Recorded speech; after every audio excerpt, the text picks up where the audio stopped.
Untuk selanjutnya ya kuwi neng acara sesi tanya jawab. Kalau ada yang mau ditanyakan, ini mbok-mbok yang sing kurang mudeng apa piye lah silahkan. Kalau ada yang mau tanya, monggo. Eneng apa ora? Saya Mbak. Yo. Tadi kan Abahnya sedikit menyuplik hadis yang berbahasa man arofa nafsahu fakot arofa robbahu. tolong minta diterangin. Ya. Terima kasih. Ya, alhamdulillah, terima kasih. Ini ada yang tanya, kira-kira ini butuh berapa menit ini untuk menjawab itu? Kira-kira. Ya, Ya, kalau bisa sampai secukupnya. tuntas. Ya. Sampai tuntas mawon. Man ngarofa nafsahu fakot ngarofa robbah. Itu maksudnya barang siapa yang mengenal dirinya, maka mereka akan mengenal Tuhannya. Hadisnya yaitu man ngarofa nafsahu fakot ngarofa robbah. Man ngarofa nafsahu, barang siapa yang kenal dirinya, fakot ngarofa robbah, maka sungguh-sungguh kenal dengan Tuhannya. Maksudnya bagaimana? Maksudnya kalau dalam kitab Sirajut Thalibin itu dijelaskan makrifat artinya kenal, mengenal. Nah, kalau dalam kitab Sirajut Thalibin yang dimaksud dengan kenal dengan dirinya, maka kenal dengan Tuhannya yaitu ada 4. Maksudnya wa amal makrifat, adapun anapun sing jeneng makrifat, wal muradu biha, yang dimaksud kelawan makrifat cara Sirajut Thalibin ya kuwi ya'rifa arba'ata umurin. Ya nanti ada penjelasan yang lebih detail. Tapi saya ini dijawab sing saka ngisor dhisik. Tapi insyaallah nanti sinkron. Oh ya sinkron karo penjelasan sing lebih jero. Nah, cara ning Sirajut Thalibin yang dimaksud dengan kenal dengan dirinya yaitu makrifat dengan dirinya ya kuwi ayarifa arba'ata umurin. Tahu, mengetahui, kenal dengan atau paham dengan 4 perkara, 4 perkara. Sing pertama ya'rifu nafsahu. Sing pertama yaitu kenal dengan dirinya. Yang kedua wa ya'rifu robbahu, kenal dengan Tuhannya. Yang ketiga ya'rifu dunya, kenal dengan dunia. Yang keempat ya'riful akhirah, kenal dengan akhirat. Penjelasan lebih lanjut, yang pertama, barang siapa yang kenal dirinya, faya'rifun nafsahu bil ubudiyah wal dzulli wal iftiqar. Artinya kenal karo awake dhewe iki mu tegese kenal nek awake dhewe iki mau duweni kewajiban menyembah atau sebagai kehambaan, mempunyai sifat kehambaan. Mula ya ana ya guru mengibadah, menyembah, apapun yang dilakukan diniatkan menyembah nang Gusti Allah Ta'ala sebagai hamba. Iki keterangan sing anu lho, sing biasa dhisik. Ya mengko enak sing keterangan sing lebih jero meneh untuk menuju kepada sing jenenge tauhid utawa lebih kenal bener-bener karo Gusti Allah. Sing nomor 2, ya'rifu robba, barang siapa yang kenal dengan Tuhannya, maksudnya wa ya'rifu robbahu bisyadah wal azamah wal iqtidar. Nah, yang pertama kenal dengan dirinya bahwa diri ini sebagai jenenge sebagai hamba, maka kudu netepi sifat kehambaan, wadili lan rasa hina, rasa rendah, rasa ino nang ngarepe Gusti Allah, nang ngarsane Gusti Allah. Yang ketiga wal iftiqar, merasa selalu hajat butuh karo Gusti Allah, merasa fakir, berarti butuh Gusti Allah. Nomor 3, kemudian supaya ndang pembahasan sing lebih jero meneh. Yang ketiga, barang siapa kenal dengan dunia, maka rifu aidon bikaunihi ghoriban fi hadal alam. Artinya, dan mengenal diri sebagai seorang yang asing di alam dunia ini. Nek wis ngerti awak dhewe iki wong asing ning dunia, pasti dia tahu yang keempat, yaitu rifu bikaunihi musafiron minhu ila dari akhirah. Artine wong kuwi terus kenal dirinya sebagai seorang musafir di dunia ini menuju ke akhirat. Iku nek cara ning Sirajul Thalibin, maksud yang hubungannya dengan kitab hadis man ngarafa nafsahu faqad ngarafa rabbahu. Sehingga Nabi pun pernah bersabda, a'rafun nas man a'rafa li nafsi. Muttafaqun alaih ya hadis. Artine luweh makrifate menungso. Ya kuwi wong sing luweh kenal utawa makrifat kenal kelawan awake dhewe. Kuwi ngendikane Kanjeng Nabi. Adapun jawaban yang dengan hubungan dengan hadis man ngarafa nafsahu faqad ngarafa rabbahu, sing lebih detail utawa sing lebih jero meneh, ya kuwi sing dimaksud dengan man ngarafa nafsahu faqad ngarafa rabbah, yaitu tahu pada dirinya sendiri yang yaitu tahu pada dirinya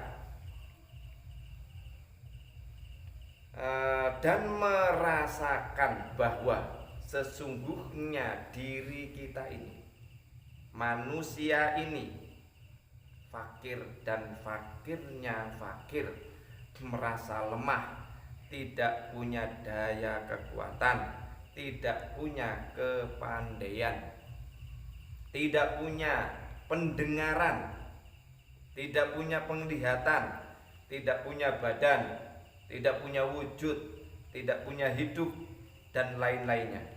Atau dengan kata lain, orang yang kenal dengan dirinya tahu bahwa hakikatnya mereka orang yang kenal dirinya merasa fana, dan fanaul fana artinya merasa sirna. Karena tahu dengan kebakwaan Allah. Nah, rintine wong sing kenal karo awake dhewe, kenal karo pangerane, tegese nek kenal nek dhewe iki mau ngrasakne dhewe iki mau fana, maka tahu bahwa Allah itu bako. Nah, dihubungke karo yang ada penjelasan dalam kitab Sirajul Thalibin. Nek wong sing kenal bahwa dirinya ini hina, maka tahu bahwa Tuhannya itu maha mulia, maha suci dan sebagainya. Nek ngerti nek awak dhewe iki mau wong sing butuh, berarti ngerti yen Allah ki mau dat sing dibutuhi. Maka Allah mempunyai sifat wajib qiyamuhu binafsihi. Kalau kita tahu bahwa kita ini fana, kenal bahwa diri kita ini sirno, fana, maka tahu bahwa Allah itu bakok langgeng. Maka Allah mempunyai sifat sing jenenge bakok. Makhluk dan mereka juga tahu makhluk yang dilihat ini maksudnya begitu ngerti kebakokan Gusti Allah. Terus roh sing didelok kuwi mau, ya sing didelok kuwi mau, sing didelok kuwi mau dudu bentuk lan rupane makhluk. Sing didelok kuwi ulangi bukan bentuk lan rupane makhluk, tapi sing didelok dikenal ya kuwi apa jenenge sifat sing dikenal kuwi dudu bentuk lan rupane makhluk ngono ya, ulangi. Dudu bentuk lan rupane makhluk. Tapi napa? sing disawang kuwi eneke lan eneke makhluk iku sejatine fana. Paham urung? Dereng. Urung ya? Langi. Mau kan wis diomongke wong sing ngerti kenal bahwa dirinya ini fana, maka tahu bahwa Gusti Allah iki mau sing bakal. Sing dimaksud fan ndelok makhluk dirinya fana ki mau tegese udu rupa lan bentuke. Tapi mugur sifat eneke makhluk itu sebetulnya hakikatnya fana.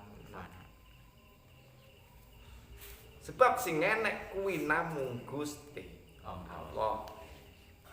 Nek ngerti awak dhewe gak enek berarti ngerti Gusti Allah enek.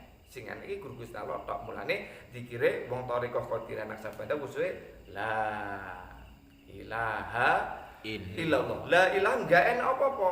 Lho nek wis ngerti awak dhewe gak enek apa-apa berarti ya sing enek illallah hanya Allah saja. Ngono.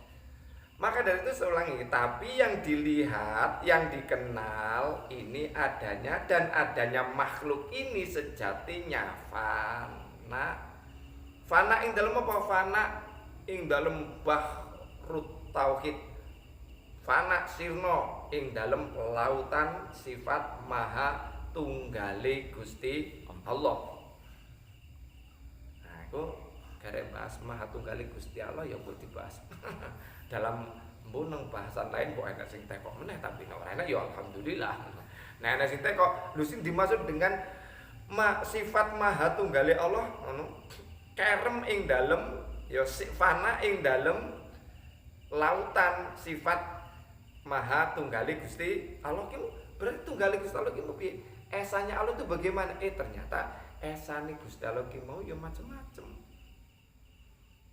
Yo ngerti ini kebian kan Allah Maha Esa. Esane Gusti Allah piye? Mbuh. Ya ora? Nggih. Esane Gusti Allah piye? Mbuh. Lah kok mbuh? Yo mbiyen guruku pokoke ngertine mugur marai kita tahu bahwa Allah itu Maha Esa. Esane Allah bagaimana? Mbuh. Ternyata ada tunggal ing dalem zate, sifate, afngal lan mane. Bahas esa ki mau ya muko ya enek tauhidul zat, tauhidul sifat, tauhidul afal, tauhidul asma. Nah, tapi nek tauhidul zat kita enggak berani untuk membahas tauhidul zat karena itu sangat ya cembrono dia lah. Sekarang kita kembali yang dimaksud dengan makna rofa nafsahu faqat ngarofa roba intinya ketika kita kenal dengan kehinaan kita maka kerendahan kita, kedhaifan kita maka kita tahu bahwa Allah itu maha yang kuat, maha yang suci, maha yang segala-galanya. Kalau kita tahu bahwa kita ini sejatinya mugur kaya ndok amun-amun. Kita ini sejatinya hanya seperti bayangan. Kalau kita tahu bahwa diri kita ini hanya seperti gambar di dalam kaca, berarti kita tahu sejati ini Gusti Allah ki mau sing ono kang sejati, ada yang sebenar-benarnya itu adanya Allah. Adanya kita ini hanyalah ada yang semu. Ki maksudnya man arafa nafsahu faqat arafa rabbahu. Ketika sudah bisa merasakan, maka ini kan dinamakan ilmu rasa. Yang bisa tahu, yang bisa melihat, yang bisa paham itu bukan mata, tapi yang merasakan, yang tahu bahwa kita ini benar-benar enggak ada sejati ini kuwi sing iso ngerti namung rasa perasaan kita. Iya gitu. Diolak-alik memang awak dhewe enggak ono.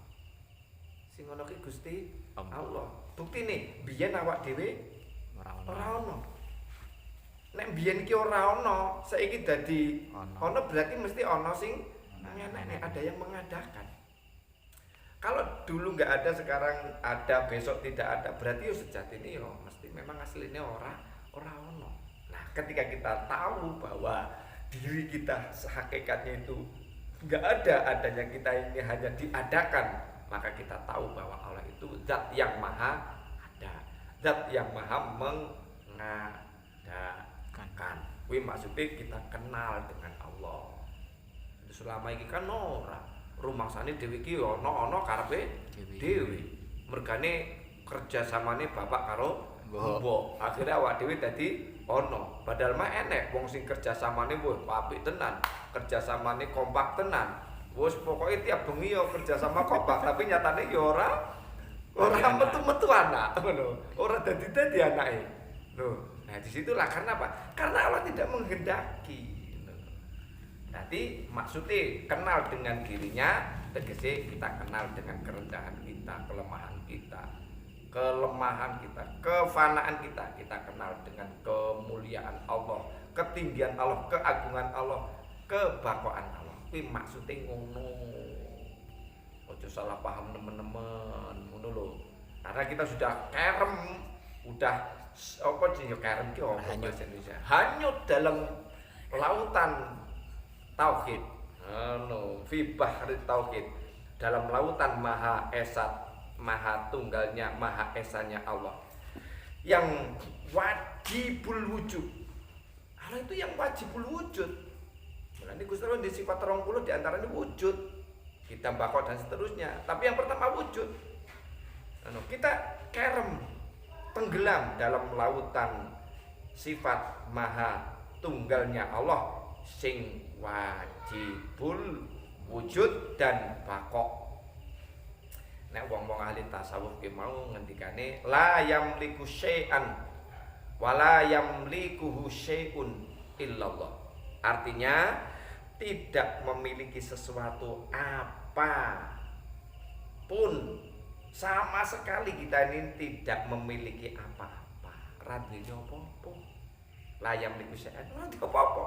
Wala yamliku syai'un, lan awak dhewe iki mau ya dudu ndeke sapa kecuali Allah. Kita ini enggak duweni apa-apa, ya dudu ndeke sapa ya kecuali ndeke Gusti Allah, ya duweni Gusti Allah. Ngono intinya di situ.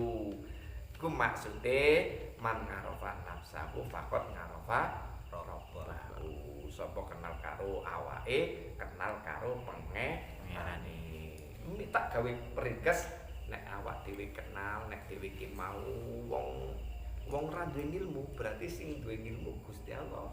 Nek kenal, kita ini sebelumnya lemah, jadi ngerti yang kuat Allah. Kalau kita tahu pada diri kita ini sebenarnya fana, berarti tahu bahwa Allah itu yang bingung.